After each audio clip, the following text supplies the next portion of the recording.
Welcome to the second chapter of the audiobook of The Fourth Way by P.D. Ouspensky, where we present the complete text of the book in a dynamic audio format. These recordings are at the root of the teachings we provide on the system in our free online classrooms. You are welcome to use the link in the description to register. We love to see you there. Now let's continue. I would like you to revise in your memory what I said last time, because many things I said were not fully developed. I only gave hints, a general idea, of things we have to study, so it is necessary to recall the order of things and their relative importance. Because some things I said were essential for the understanding of further ideas, while some I brought in merely in explanation of other things.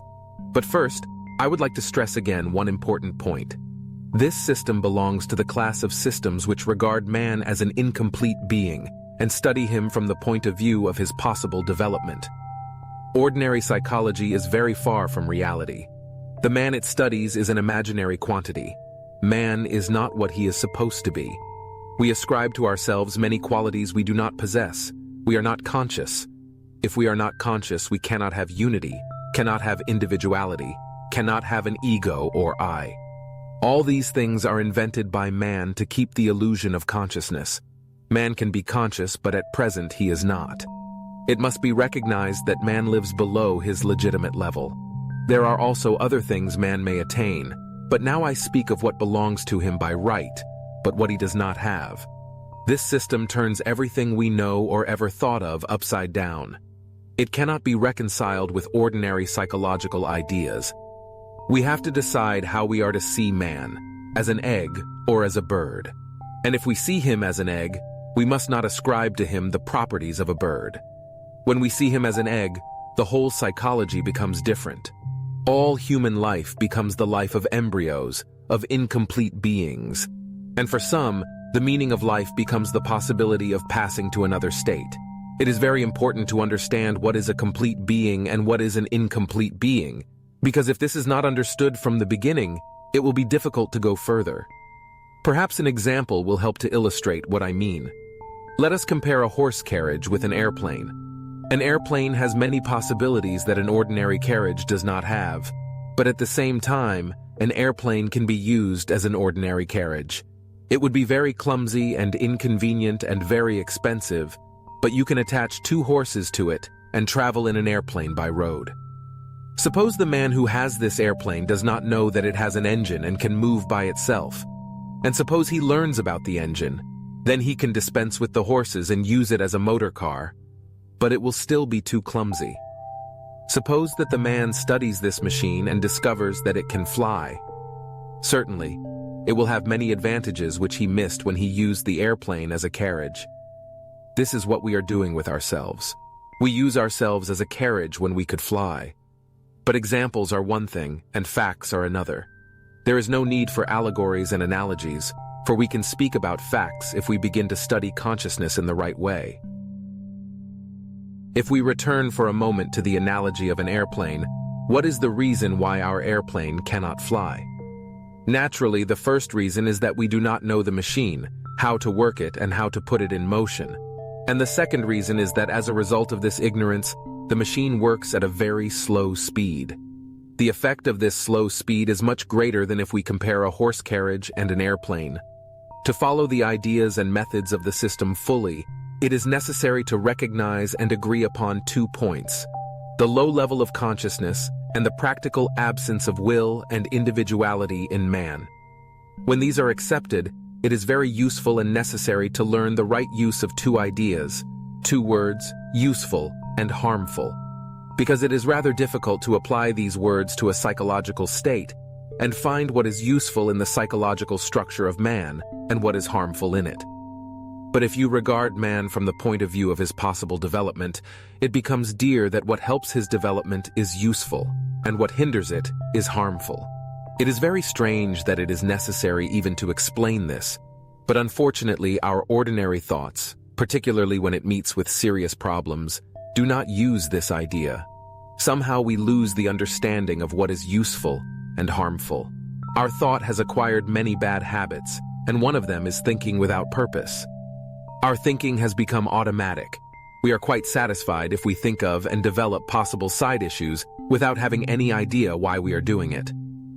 From the point of view of this system, such thinking is useless. All study, all thinking and investigation must have one aim, one purpose in view, and this aim must be attaining consciousness. It is useless to study oneself without this purpose. There are reasons to study oneself only if one has already realized that one does not have consciousness and one wishes to attain it. Otherwise, it becomes just futile. Attaining consciousness is connected with the gradual liberation from mechanicalness, for man as he is fully and completely under mechanical laws. The more a man attains consciousness, the more he leaves mechanicalness, which means he becomes more free from accidental mechanical laws. The first step in acquiring consciousness is the realization that we are not conscious. But this illusion cannot be changed alone, for there are many others. As I said earlier, the worst of them is the illusion that we can do. All our life is based on this illusion. We always think that we are doing when, in reality, we are not doing anything. Everything happens. Another illusion is that we are awake. When we realize that we are asleep, we will see that all history is made by people who are asleep. Sleeping people fight, make laws. Sleeping people obey or disobey them. The worst of our illusions are the wrong ideas among which we live and which govern our lives. If we could change our attitude towards these wrong ideas and understand what they are, this, in itself, would be a great change and would immediately change other things. Now, it would be good if we start in this way. You have been thinking during the week, so try to remember what was not clear in what you have heard and ask questions, and then I will develop that line of thought. Since you can now enjoy the content just by listening, this recording can be a valuable tool for many to finally grasp the essence of the Fourth Way. Looking for a way to gauge your familiarity with the Fourth Way system? Take our online quiz on the subject. www.gurdjieffoundation.org. Links are in the description. If we are not conscious, are we able to judge what is useful for us and what is harmful? I said that self-observation cannot be impersonal, for we are personally interested in the right work of our machine. Right work of the organism is profitable for us. Wrong work is harmful. One must have a simple commercial attitude to one's life and inner functions, and one must know what is profit and what is loss. So one cannot observe oneself quite impartially, like some historical events that happened 1,000 years ago. When a man adopts this attitude to himself, he is ready to begin practical self. Study, for practical self-study, means the study of the most mechanical things. Some functions in us can become conscious, others can never become conscious. Instinctive functions, for instance, have no need to become conscious. But there are many others. Our whole life is filled with them, which it is very important to make conscious, or, if they cannot become conscious, to stop or eliminate, for they are really harmful. They are not merely mechanical in the sense that they are automatic. They are due to the wrong work of the machine which has gone on for a long time. So they have already caused definite harm. Things have become broken, or twisted, or strained. When a man adopts this attitude to himself, he is ready to begin practical self-study. For practical self-study means the study of the most mechanical things. In trying to study myself, I can find nothing real, nothing tangible. Study what is there, whether it is real or unreal. You cannot study only what is real, you have to study what is there. It is not an obstacle to self-study if you find nothing real, you must study what you find. Actually, you are quite right that there is nothing real, but one must study oneself and study obstacles. The chief obstacle to the attainment of self-consciousness is that we think we have it. One will never get self-consciousness so long as one believes that one has it. There are many other things we think we have, and because of this, we cannot have them. There is individuality or oneness. We think we are one, indivisible. We think we have will, or that if we do not have it always, we can have it, and other things. There are many aspects to this, for if we do not have one thing, we cannot have another. We think that we have these things, and this happens because we do not know the meaning of the words we use. There is a definite obstacle, a definite reason why we cannot have consciousness as we are. This chief obstacle in the way of development is lying. I have already mentioned lying, but we must speak more about it, for we do not know what lying means because we have never studied this question seriously. Yet, the psychology of lying is really the most important part of the study of the human being. If a man could be described as a zoological type, he would be described as a lying animal. I shall leave out all external lying and take only a man's lying to himself about himself. This is the reason why we are in the state in which we are now, and why we cannot come to a better, a higher, a more powerful, more effective state of consciousness. According to the system we are now studying, we cannot know truth, because truth can be reached only in objective consciousness. So, we cannot define what truth is. But if we take it that lying is the opposite of truth, we can define lying. The most serious lying is when we know perfectly well that we do not and cannot know the truth about things, and yet never act accordingly. We always think and act as though we knew the truth. This is lying. When I know that I do not know something and at the same time say that I know or act as though I knew it, it is lying. For instance, we know nothing about ourselves, and we really know that we know nothing, yet we never recognize or admit the fact. We never confess it even to ourselves. We act and think and speak as though we knew who we are. This is the origin, the beginning of lying. When we understand this and follow this line, and when we try to connect this idea with everything we think, everything we say, everything we do, we will begin to remove the obstacles which lie on the way to consciousness. But the psychology of lying is much more difficult than we think, because there are many different kinds of lying and many very subtle forms hard to discover in ourselves. In others, we see them comparatively easily, but not in ourselves. If we do not know what truth is, how do we know when we lie? You know that you cannot know the truth, and if you say you do know, or can know it, it would be a lie because no one can know the truth in the state in which we are. Do not think philosophically. Take it in relation to facts. People speak about everything as though they know. If you ask a man whether there are people on the moon, he will have an opinion about it. And so, with everything else, we have opinions about everything, and all these opinions are lying, particularly about ourselves. We do not know about states of consciousness, or the different functions, or the speed of functions, or their relation to one another. We do not know about how functions are divided. Furthermore, we know nothing, yet we think we know about ourselves. All we have is opinions, and they are all lies. Many find it challenging to grasp the full potential of the ideas as they are presented in the book.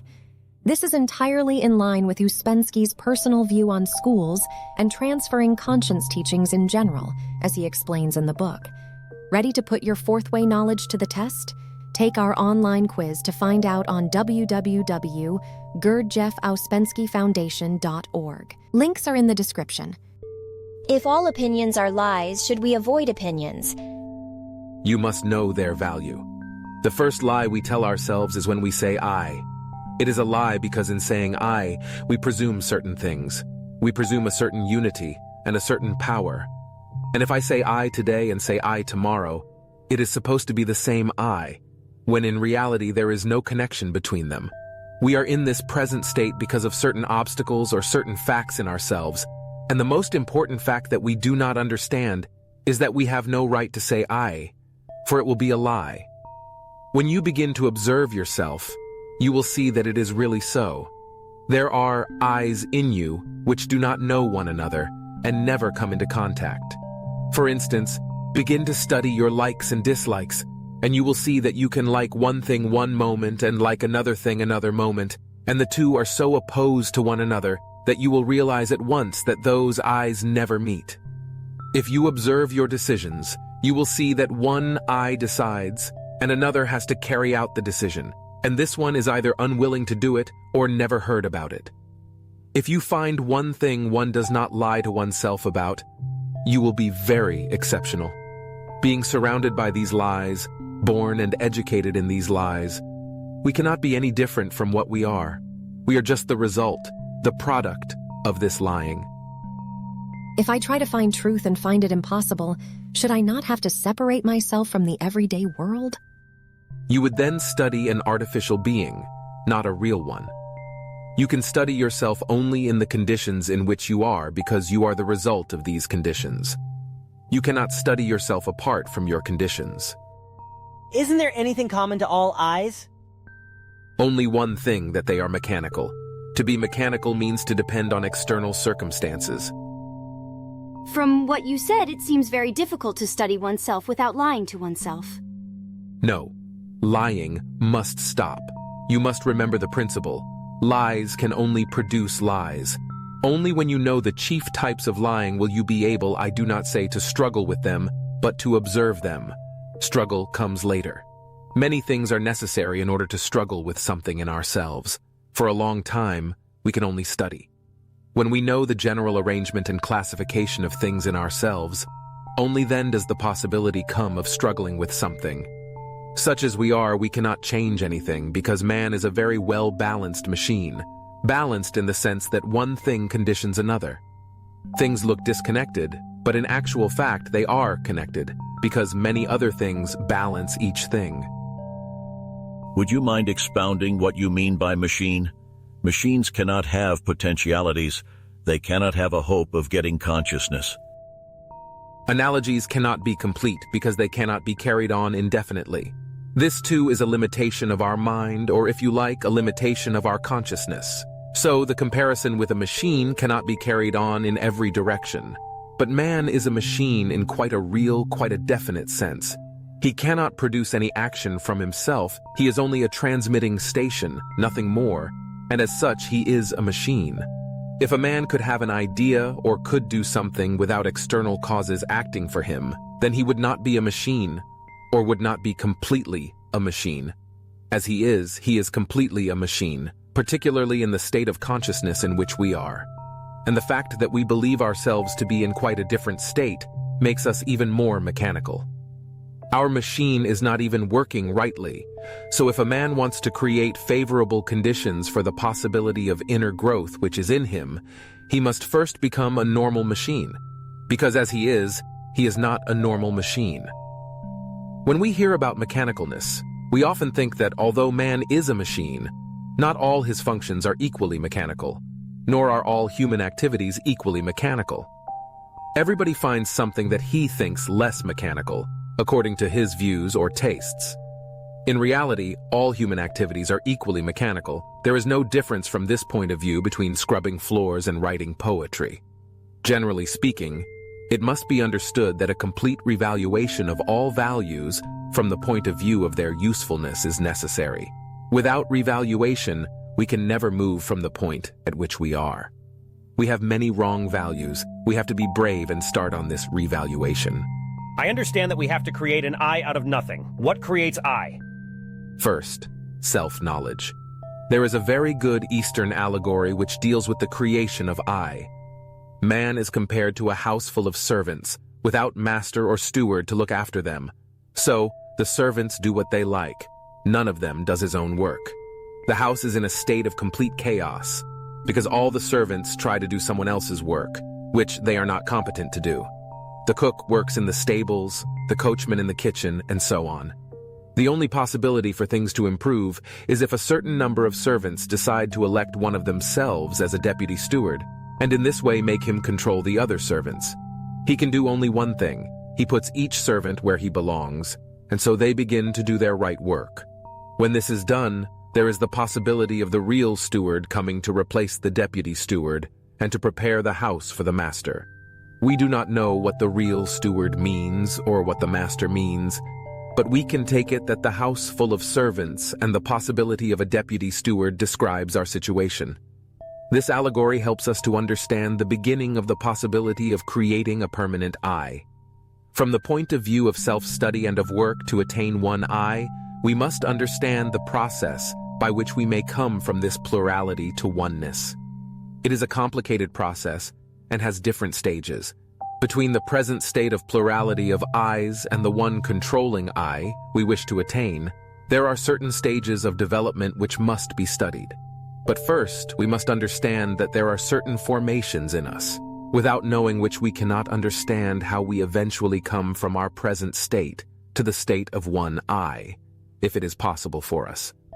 You see, Although a great many of our I's are disconnected and do not even know one another, they are divided into certain groups.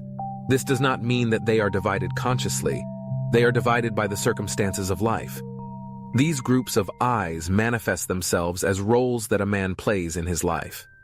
Everybody has a certain number of roles. One corresponds to one set of conditions, another to another, and so on. Man himself seldom notices these differences. For instance, he has one role for his work, another for his home, yet another among friends, another if he is interested in sport, and so on. These roles are easier to observe in other people than in oneself. People are often so different in different conditions that these roles become quite obvious and well-defined.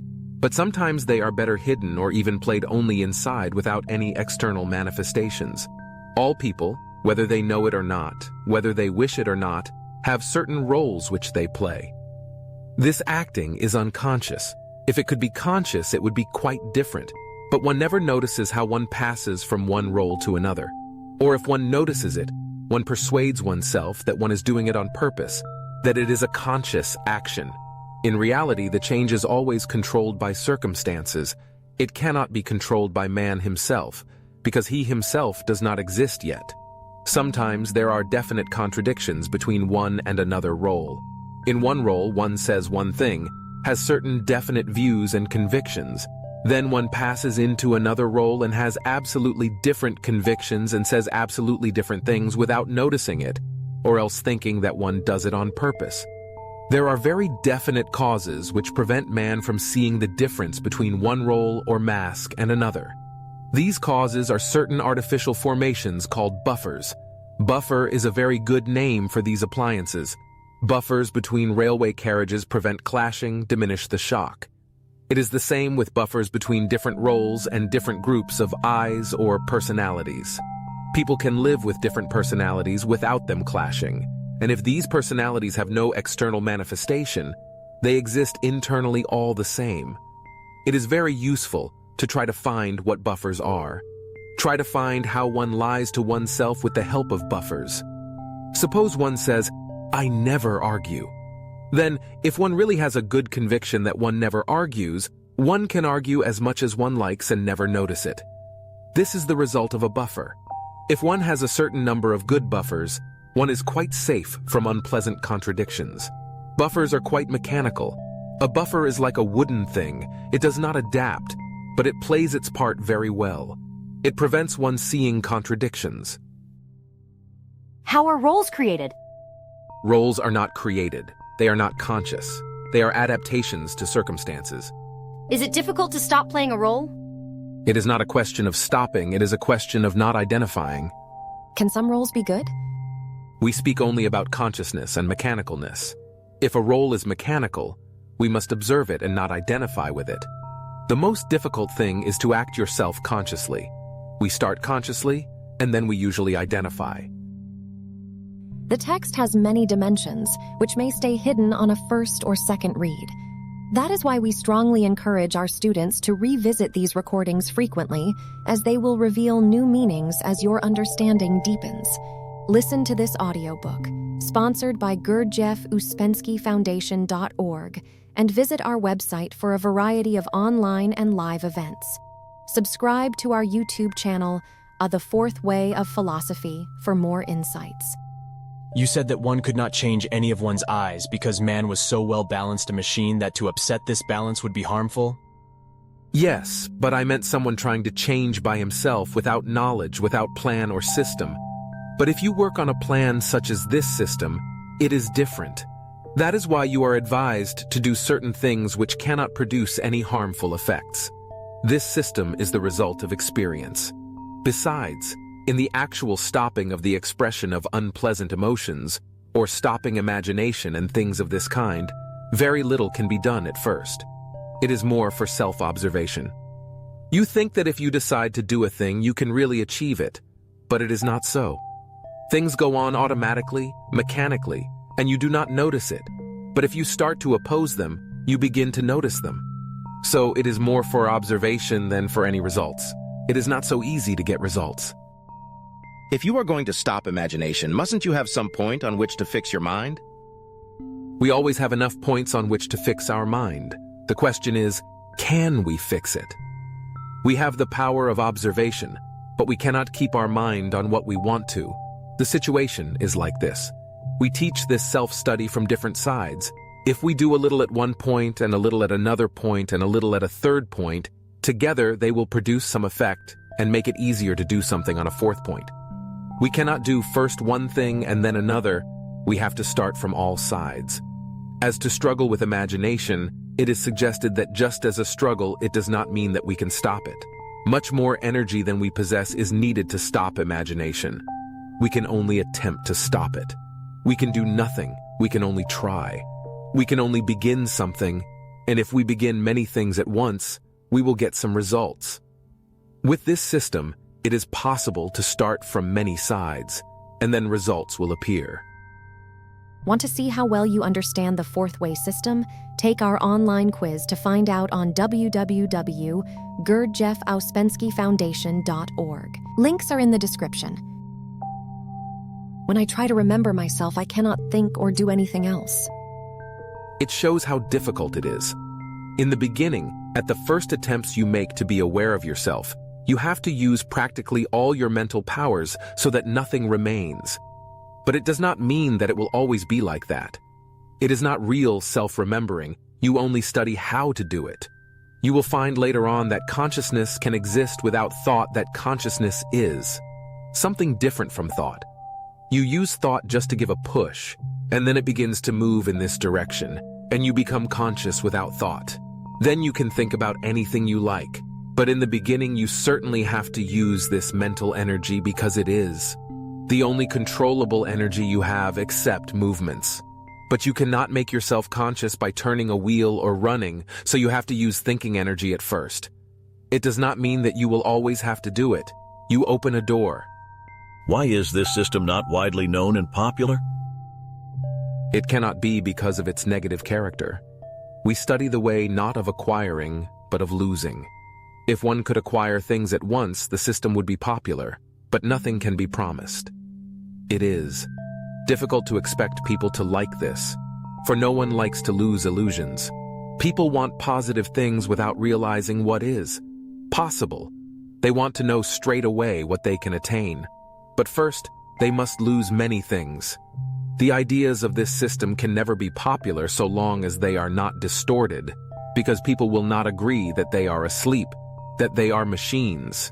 People who consider themselves important will always oppose this idea. The system does not want to offer ideas to people who do not want them. If people have tried other methods and realized their futility, they may wish to try this system. This system is only for those who need it. It is necessary to understand man's situation and also his possibilities. As I said, man is in prison if he realizes he is. In prison, he may wish to run away, but he may be afraid that if he runs away, he may find himself in a worse position than before, and so he may reconcile himself to staying in prison. If he decides to run away, he must understand that two conditions are necessary. He must be one of a number of people who wish to run away, for they have to dig a tunnel, and one man cannot do it alone. And secondly, they must have help from those who have run away before them. So first, he must realize he is in prison. Second, he must wish to run away. Third, he must have friends who also wish to run away. Fourth, he must have help from outside. Fifth, he must work to dig the tunnel. No amount of faith or prayer can dig the tunnel for him, and he does not know what he will find when he gets out of prison. There are many reasons why one man cannot escape from prison, but 20 people may. Each of them profits by the work of the rest. What one gains, all the 20 gain.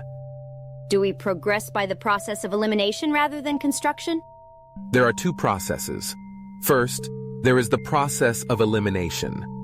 Many useless mechanical functions must be eliminated. Then there is the process of construction. You said that one's aim should be acquiring self-consciousness, but this aim seems too large for me, for I do not know what self-consciousness is. How can I understand better the idea of a right aim? You should be able to understand the question of aim, not necessarily to be able to give a reply. Aim is one in general, whether large or small. You should have come already to some realizations.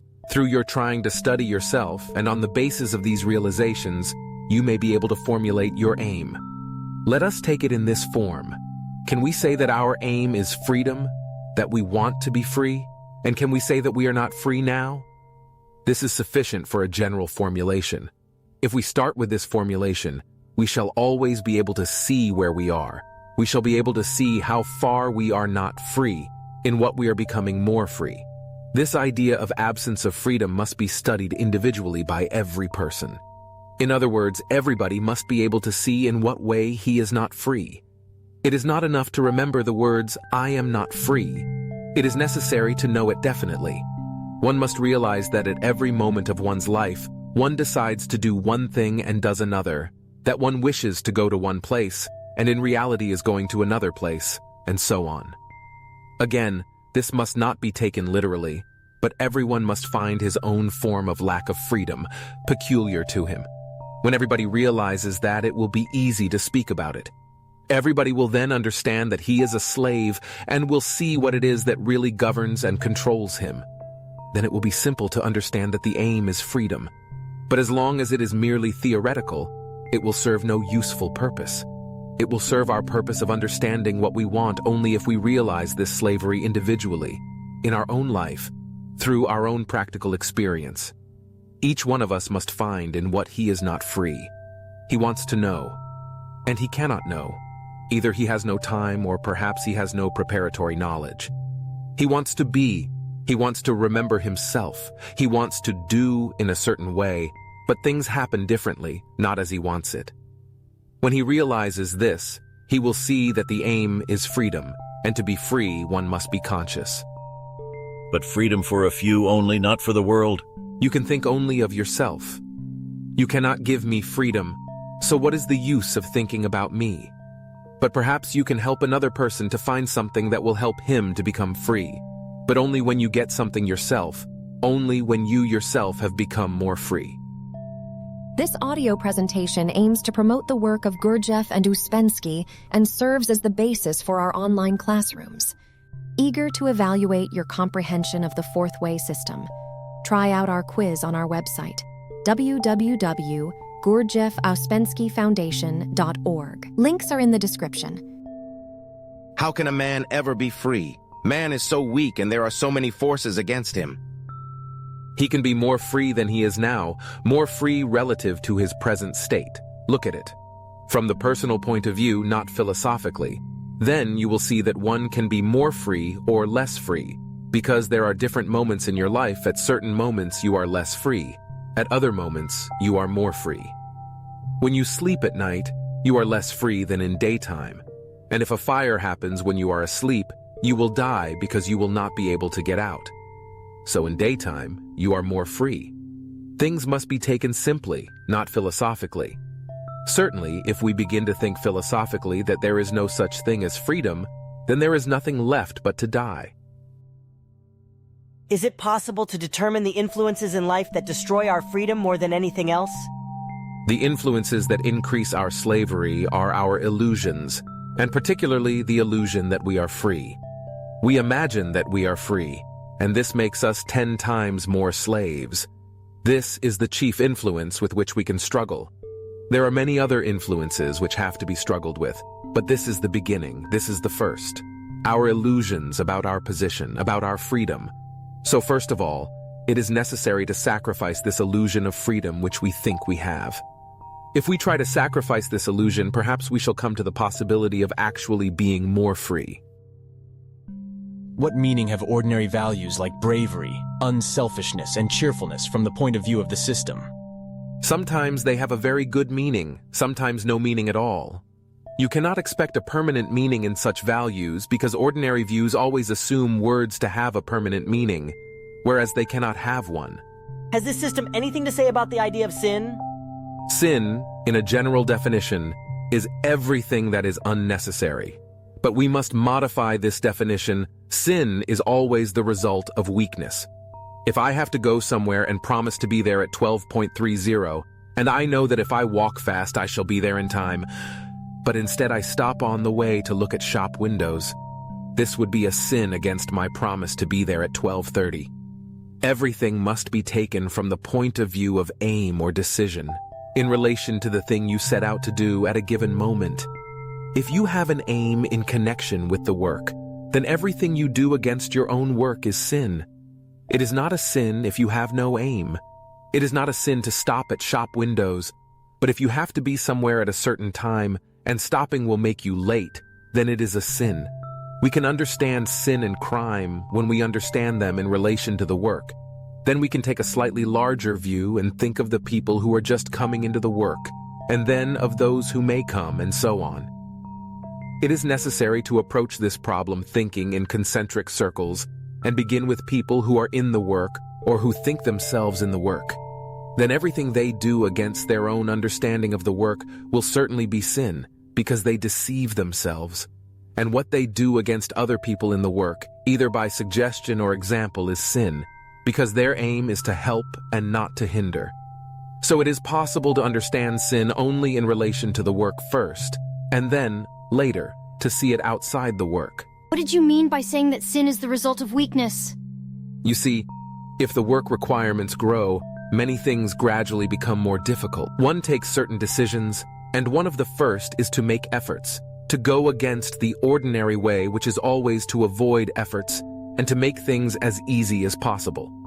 If one tries to work, one makes a decision to go against this tendency, to make things more difficult. Again, if it remains merely a mental decision, if it does not lead to any action, it is nonsense and is certainly sin against oneself. Can you go from the word sin to the word repentance? I take it that repentance is something quite different from the usual conception of it. In the work, bad things cancel many good things, but good things do not cancel bad things. Bad things can only be canceled by repentance. It does not at all mean that a man does something and then repents and says to himself, "I will not do it again," because he will. If one has done a thing, the trace of it remains so that it is easier to do it a second time, and this creates momentum. One can sometimes overcome this momentum by repentance, which means suffering. Call it repentance insofar as it does overcome momentum? Repentance may be good, but not strong enough to overcome momentum. But if it does overcome it, then it is repentance. Sincere repentance is a big force in the work. Our tendencies always make us do things which are against the work. They do not necessarily assume the same form, which makes it deceptive. I could do something in one form and then follow it up, not in the same form, but in the same way. But if I repent rightly and at the right moment, I can stop this tendency. Then real repentance necessarily means a change of being? I would not call it a change of being, but simply stopping a tendency. Is there no way in which we can help humanity? We always start with the idea that things should be put right. But suppose some man acquires power and begins to put things right. He may make them so bad that some higher power may have to come to put them right again, and this may mean destroying the earth. This explains another thing, the difficulty of acquiring what we may call higher powers. It is as though some definite conscious mind prevents one from acquiring higher powers, because immediately one would want to abuse them. It looks as though you can get these powers only when these higher minds or conscious beings are sure that you will not interfere. But there is no conscious observer. There are laws, and they are in you. They are sort of automatic brakes in you which will prevent your interfering. What is the good of having these powers if you cannot use them? Evidently, at a given moment, forces in the world have to fight it out among themselves, and higher powers do not want to interfere, evidently for a certain definite reason. If the positive side, the one opposed to chaos, is sufficiently strong, it will conquer. If it is weak, it has to be destroyed, and then perhaps something new will appear. There are many allusions to this idea in the Bible, or maybe they are only allegories. It all shows that things have to be fought out on one level, so there can be no interference. You said that a man has no will. Then what do you call it when a person makes a very real effort to overcome a habit or not to do what he would like to do? It is either attraction to something or repulsion from something. Either he is afraid of something or dislikes something, and that creates repulsion, or someone told him he could get something and that creates attraction. It is not in him, it is in things. Things either attract or repel him, but he calls it his will. You regard it as quite valueless, then? It is mechanical. It is of no value. It may have an objective value, in the sense that he may get something from it in the material sense. But that is not the effort I speak about. Effort begins only from one thing, the effort to awake. Can man develop consciousness by his own efforts? No, he cannot do it by his own efforts alone. First of all, he must have a certain knowledge and a certain explanation of methods, and there are many other difficulties besides. Man is a machine which works under external influences. This machine of man 1, 2, and 3 does not know itself. But when a man begins to know himself, he already becomes a different machine. This is how development begins. But he cannot get the necessary knowledge by himself. When you say that self-observation is the way towards self-consciousness, must one observe during the exact experience? As much as one can. In the beginning it may be difficult, but very soon you will find it possible. When you realize that you can think with one part of your mind and observe with another part, there will be no complication or confusion. As we delve deeper into the Fourth Way, you'll find that its concepts are not only thought-provoking, but also immensely beneficial for everyday life. Ready to put your Fourth Way knowledge to the test? Take our online quiz to find out on www.gurdjieffauspenskifoundation.org. Links are in the description. Is the first step to try to realize completely that we know nothing at all? Very useful if you can, but we cannot do that. We are so sure of many things. Is it a thing to aim at? We can aim at it as much as we like, but we can never achieve it in the ordinary way. If we learn new things about ourselves, things we did not know before, then we can compare what we knew before and what we have learned now. Without comparison, we can achieve nothing. Last time I explained the division of man into 7 categories. This division, connected with the idea of man's possible evolution, gives a very good method for understanding the differences or divisions of many things. For instance, from the beginning we take different manifestations of man in different fields of activity, in religion, science, art, and so on, and try to look at them from the point of view of this division into 7 categories. You will see at once that if there are 7 categories of man, there must be, correspondingly, 7 categories of everything that belongs to man. We do not know about man number 5, 6, and 7, but we know the difference between man 1, 2, and 3, and so we can easily understand that religion of man number 1, whatever it may be called, will be a primitive religion, simplified in all senses. Gods are simple, virtues are simple, and sins are simple. Everything is simple, because man number 1 does not like to think much. Sentimental, emotional religion, full of illusions and imagination, will be the religion of man number 2. And religion composed of theories, words, and definitions for everything will be the religion of man number 3. These are the only kinds of religion we know, although if men of higher levels exist, there must also be religion of man number 5, religion of man number 6, and religion of man number 7. It is the same with art. There is art number 1, art number 2, and art number 3, and we know nothing else. But there are some works of art remaining from very old days, which evidently belong to men of higher consciousness. If we find such works of art, we will see that we do not understand them. They are beyond our level. From this point of view, all ordinary art, art of man number 1, 2, and 3, is called subjective art, for it is based only on a subjective understanding or subjective feeling of things. In science, it is even easier to understand the difference. Certainly science number 1, 2, and 3 is all we know. It uses man's present state of consciousness and present functions as an instrument for getting certain results. Science number 4 will begin with improvement of instruments. If you have to work in any particular branch of science, you have a certain instrument for this work and get certain results. But suppose you can have a better instrument. You will immediately get better results. So, science number 4 is connected with improving the instrument of knowing, with improving man's functions and state of consciousness. Can you tell us more what man 1, 2, and 3 means? This refers to the center of gravity at moments of important decisions. Man number 3 would act from theory, man number 2 on the basis of emotional likes and dislikes, man number 1 on the basis of physical likes and dislikes. To understand examples of conscious art, one must have knowledge that an average person has not got. Not only knowledge, but knowledge and being. There are two sides of us which must be developed.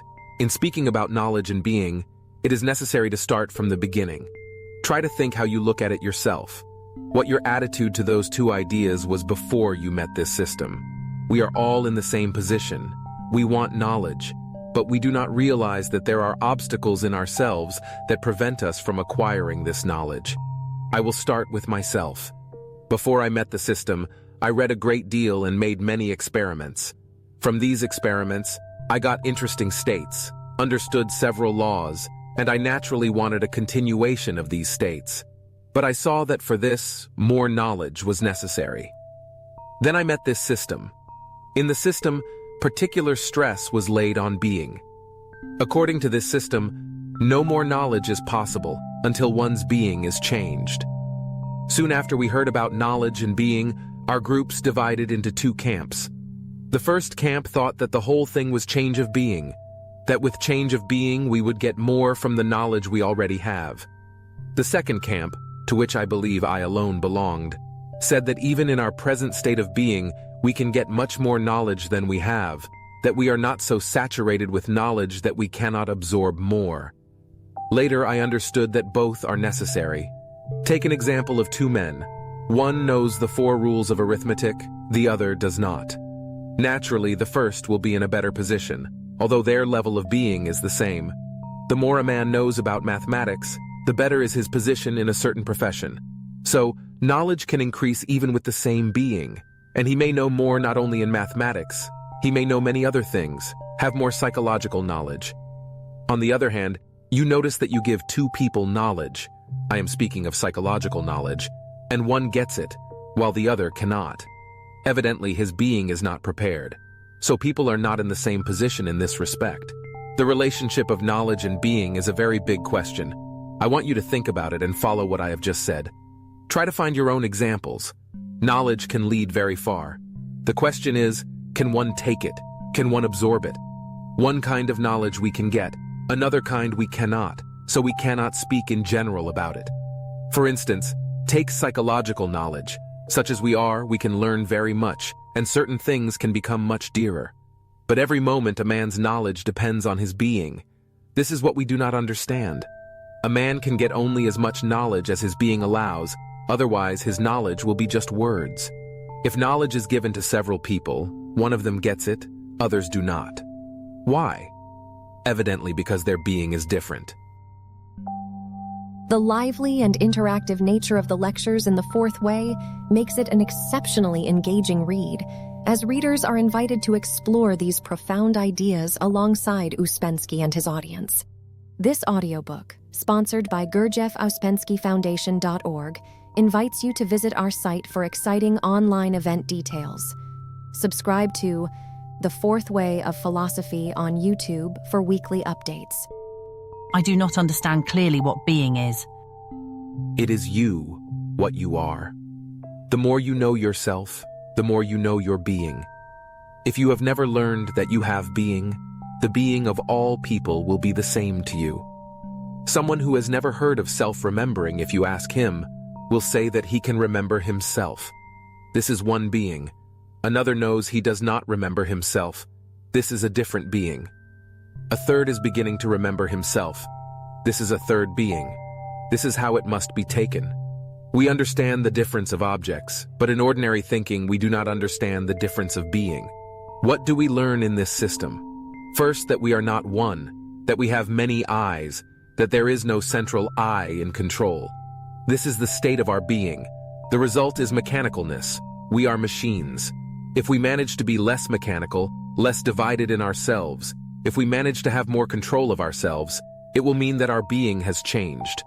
When I met this system, it showed me that a change of being was necessary, because we are not what we think ourselves to be. If we were what we think we are, if we had consciousness, will, if we could do, then only knowledge would be necessary. But we all think of ourselves differently from what we are in reality. And it is exactly this difference between what we are and what we think we are that shows what is lacking in our being.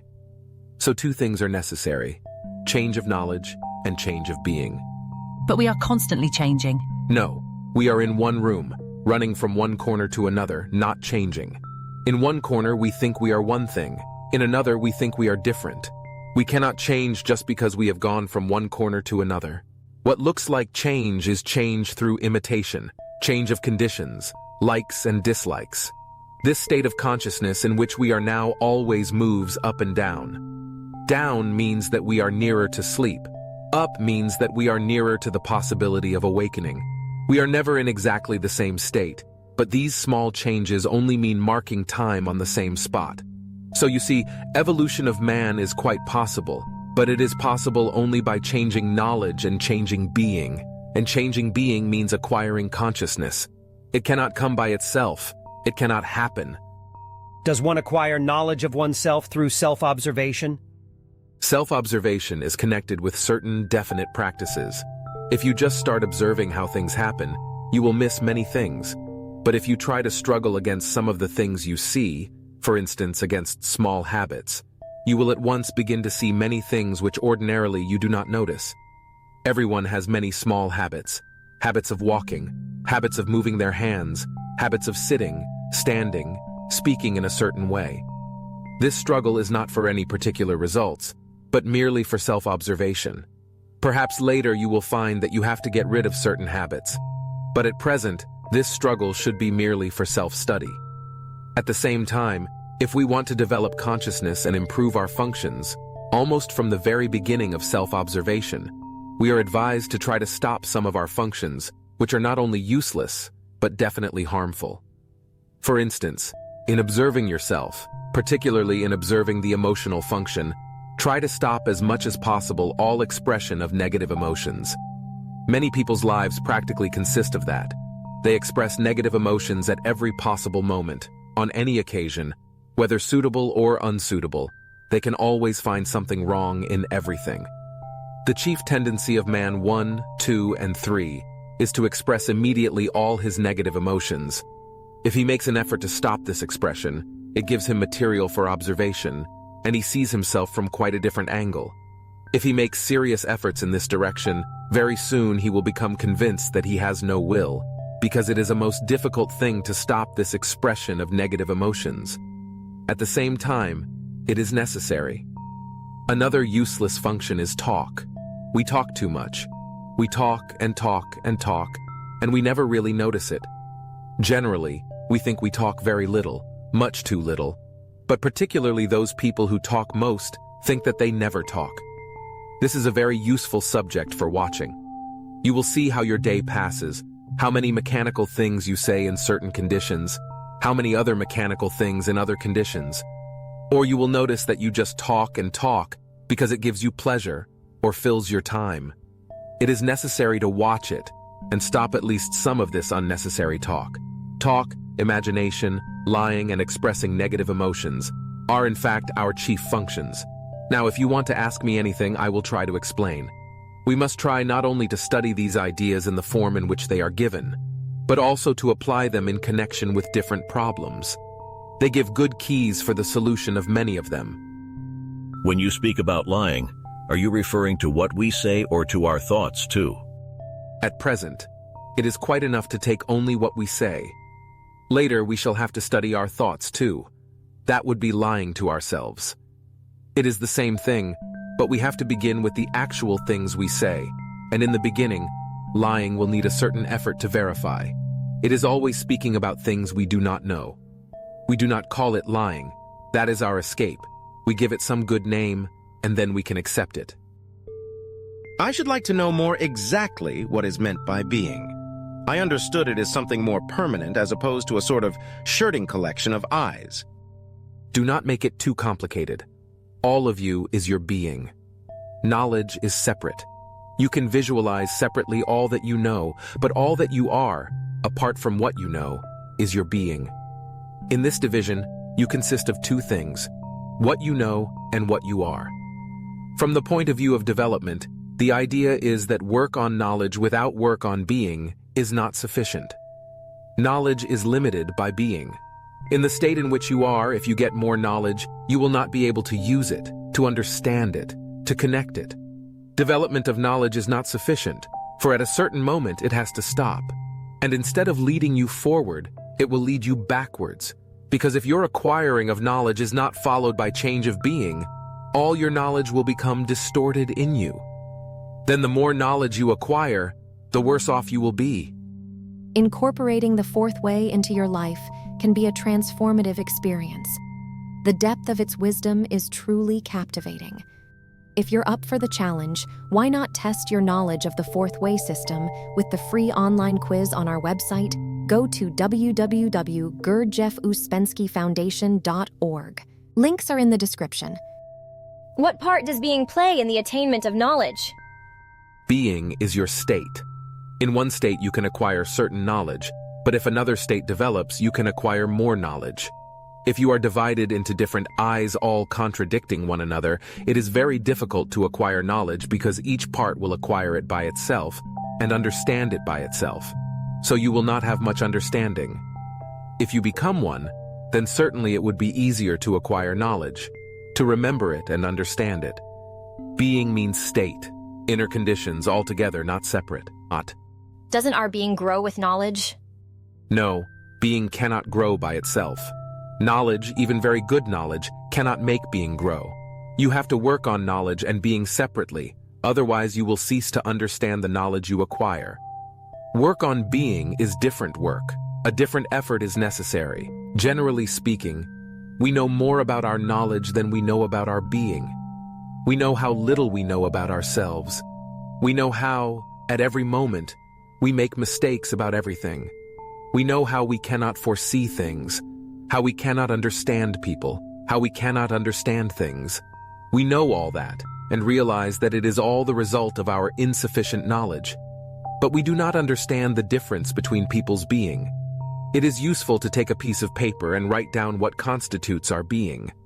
Then you will see that it cannot grow by itself. For instance, one feature of our being is that we are machines. Another, that we live in only a small part of our machine. A third, this plurality that was spoken about in the first lecture. We say I, but this I is different every moment. We have many I's all on the same level, and there is no central I in control. This is the state of our being.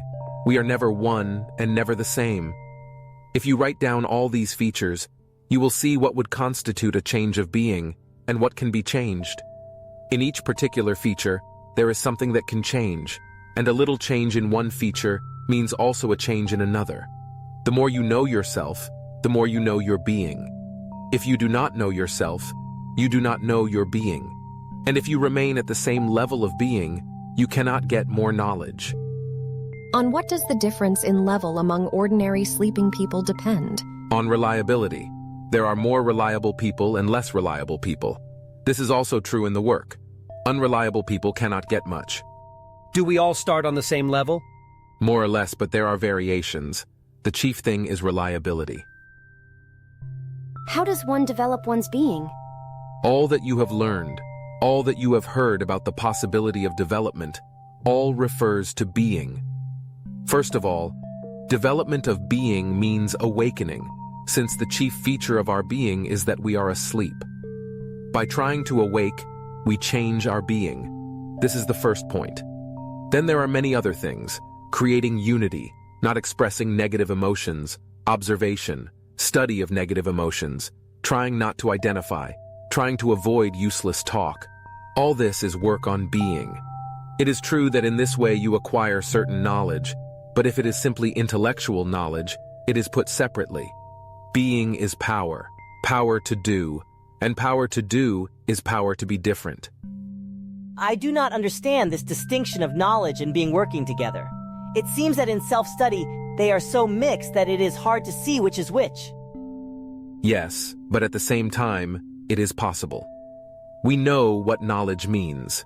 We know that knowledge is relative and depends on our capacities.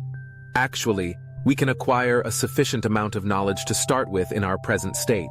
But very soon we realize that in order to acquire more knowledge, deeper or larger knowledge, of things we really want to understand, we must change our being, for our present capacities for acquiring knowledge are very limited.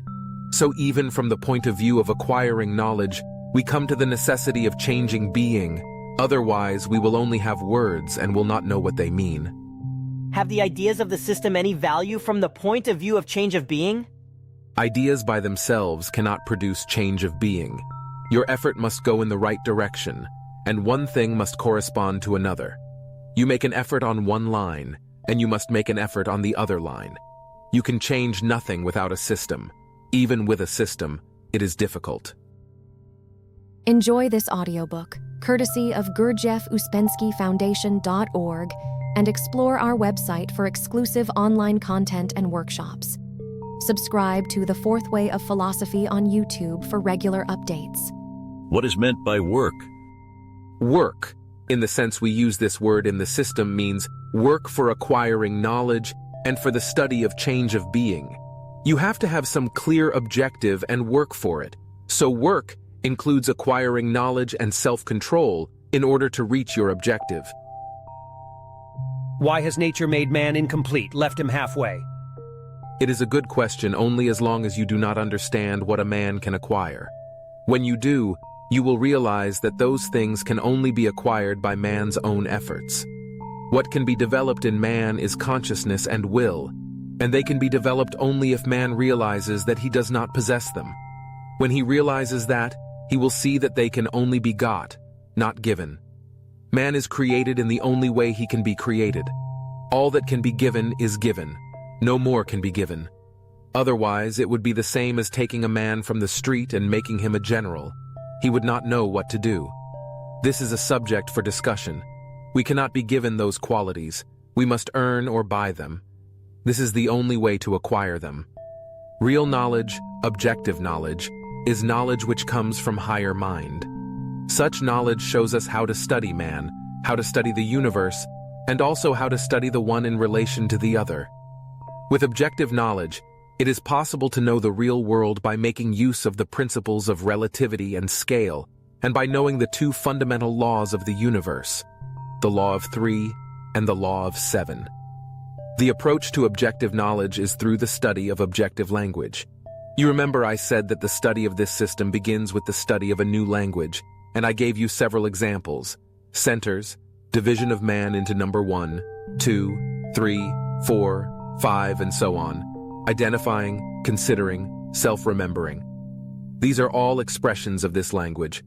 The next step is the study of oneself, the study of the human machine, and the understanding of man's place in the universe.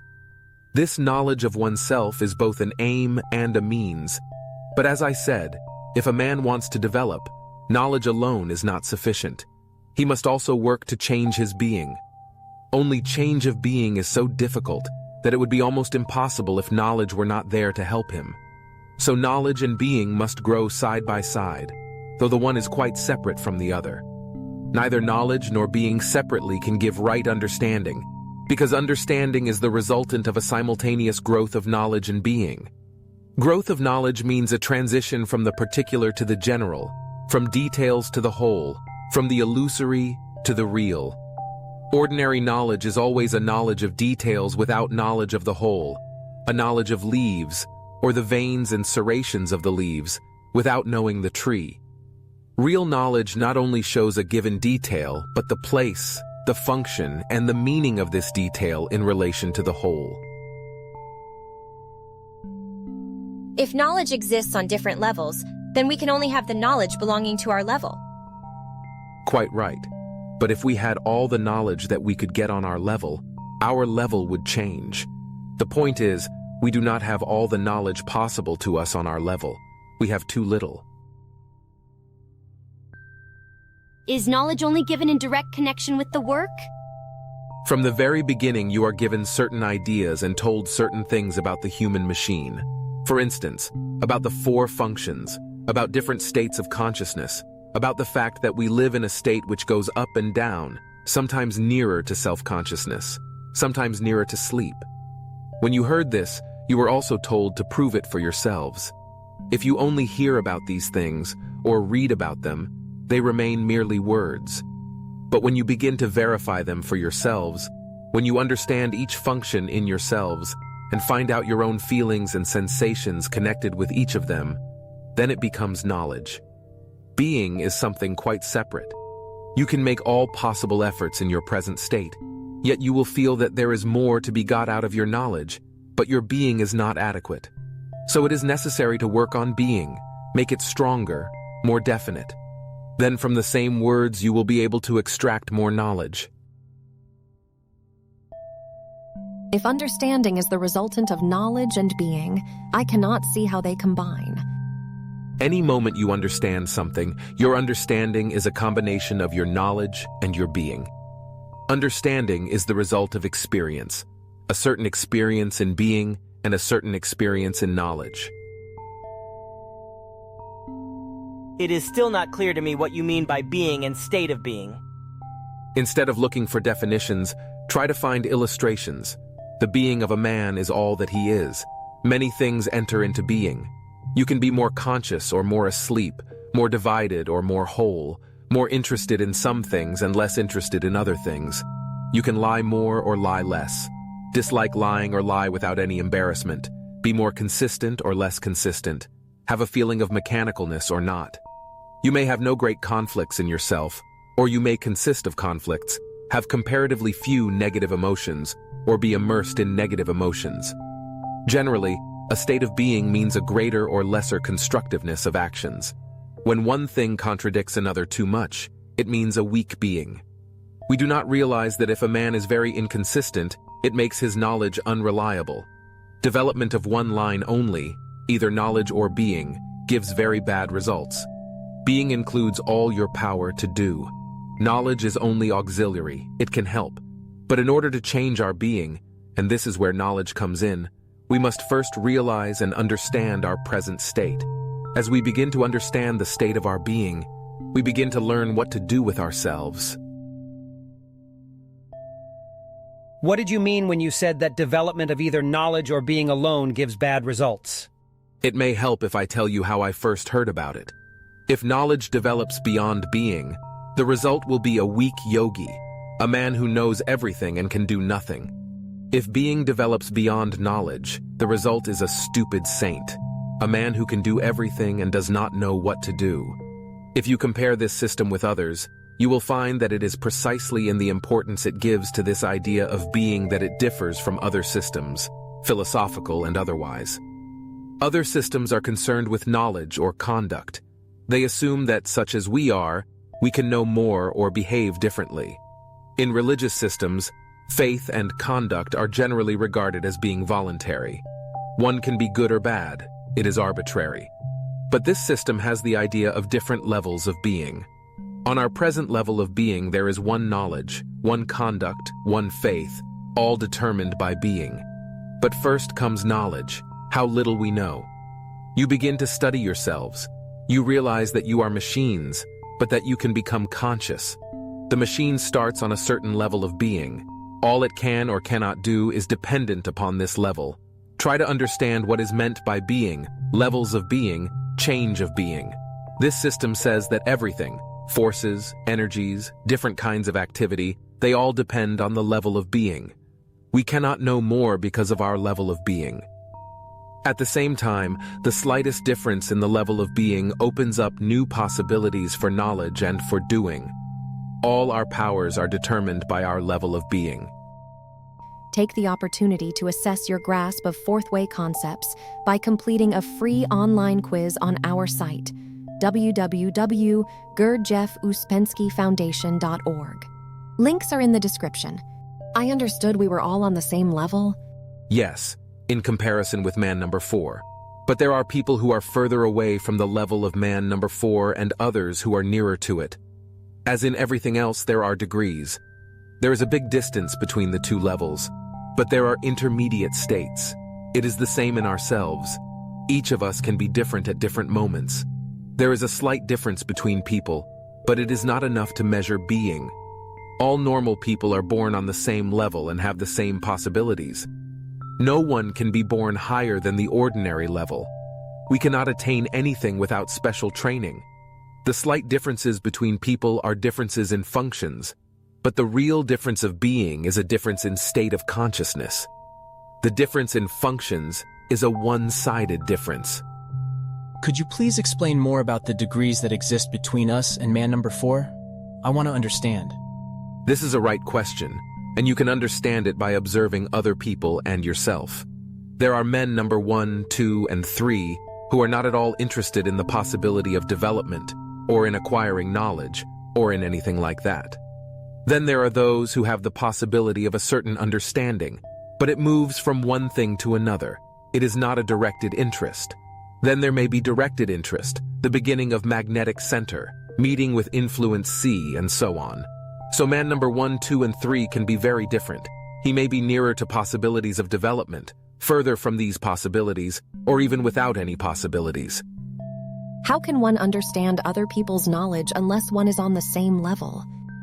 Do you mean who can teach, whom one can trust, and so on?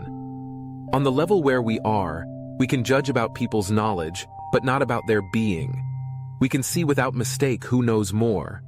But about being, mistakes are easily possible.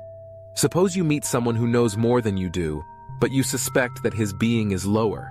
You will be wrong because it is not your business to judge his being. Leave his being alone and try to learn from him. We are incapable of seeing levels of being higher than our own. We can judge about the level of being only on the same level as ours or lower. It is important to remember this principle. Is this system a system of knowledge? This system is not so much a system of knowledge as a system of thinking. It shows how to think differently, what to think differently means, why it is better to think differently.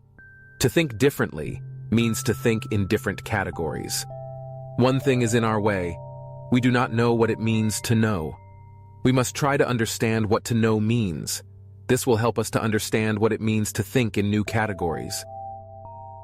What is the origin of this system? I will not speak of details, but of the principle, of what must be its origin in principle. To serve a useful purpose, to have any weight, a teaching must come from men of a higher mind than ours. Otherwise, it will not help, and we will remain on the same level.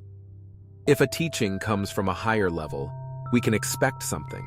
If it comes from the same level as ours, we can expect nothing. We have enough material for evaluation. We can ask ourselves, was it invented on the same level as ours, or on a different level? If the amount of material we have does not enable us to judge, we must wait. But only we ourselves must judge. If I say anything about it, you cannot verify it. It is useful to think about this. Only you must find answers for yourselves. Has it been handed down for ages? How can you verify it? I will take your word for it. You must not believe anything. Can you tell us where to look for its origin and traces? In yourself. Has it given you something you did not have before? Surely it is impossible to understand the system until one reaches the level it was originated on. Understanding is relative. We can understand many things on our level. Only then can we move on. We cannot jump. Certainly, with the help of this system, we can understand better about ourselves and about life than with any other system I know. If we can say that we got from it what we could not get in any other way, then we must continue to study it. We must have valuation. After a very short time, one can tell. Personally, I learned very much from this system in a short time, and, with its help, I even began to understand things I had met with in other systems and had not understood. For instance, take sleep in the New Testament. People do not notice it, yet it is constantly spoken of there. It is constantly said that people are asleep, but can awake, though they will not awake without effort. The system explains not only itself, but also what is true in other systems. It explains that if people want to understand one another, understanding is possible only among people who are awake. In ordinary life, everything is a hopeless tangle. People are not meant to understand one another in ordinary life. If that were meant, people would be created differently. Man must complete himself by his own efforts. We can realize this if we realize the nature of will and consciousness. The capacity to understand is connected with this. If people begin to work with the aim of gaining consciousness and will, they will begin to understand one another. In life, with the best intentions, there are only blunders. People are machines. They are not made to understand one another. Would it be possible to understand the reason of this muddle? What is the purpose of being made so? To see the danger and to try to begin to understand our situation. People never understood one another, but in our time, the situation in life is becoming more and more complicated and dangerous. At the same time, such as they are, people serve the purposes of the moon and the earth. But of this, we will speak later. It is a mistake to think of our times as being like any other. Now there are exceptional difficulties and exceptional facilities.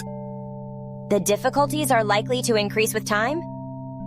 Yes, but not beyond a certain limit. Beyond this limit, it becomes an impossibility. It is important to realize, not in theory but through seeing facts, that people do not understand one another and that the situation is becoming more and more complicated. If people have machine guns, it is more dangerous, and they have machine guns in many senses. So each misunderstanding becomes more deep and more complicated. What is the end? We cannot say. That would be fortune-telling. Certainly we cannot expect any good from that. You see, all our ordinary views of things are no good. They do not lead anywhere. It is necessary to think differently, and this means seeing things we do not see now, and not to see things we see now.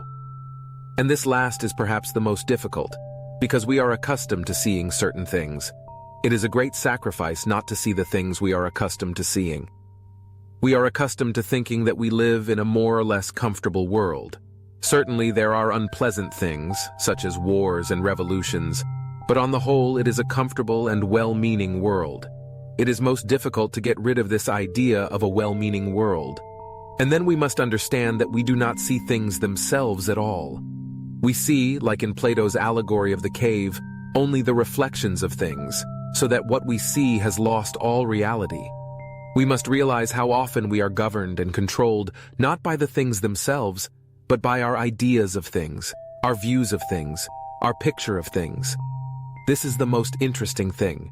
Try to think about it. Yet again, Ouspensky gives his interlocutors heaps of food for thought, as he addresses most of the questions and objections to his explanations with cut and clear answers or counter-questions. This only goes to show that the ideas and concepts of the system might sound simple on the face of it, but reveal many difficulties upon further verification. If you have any questions or comments, do not hesitate to share them in the comments. Furthermore, we invite you to join our lively online classrooms, where we discuss many of the topics and ideas as they are presented in The Fourth Way. If you have found any value in these recordings, please consider liking the video and subscribing to the channel. Thanks.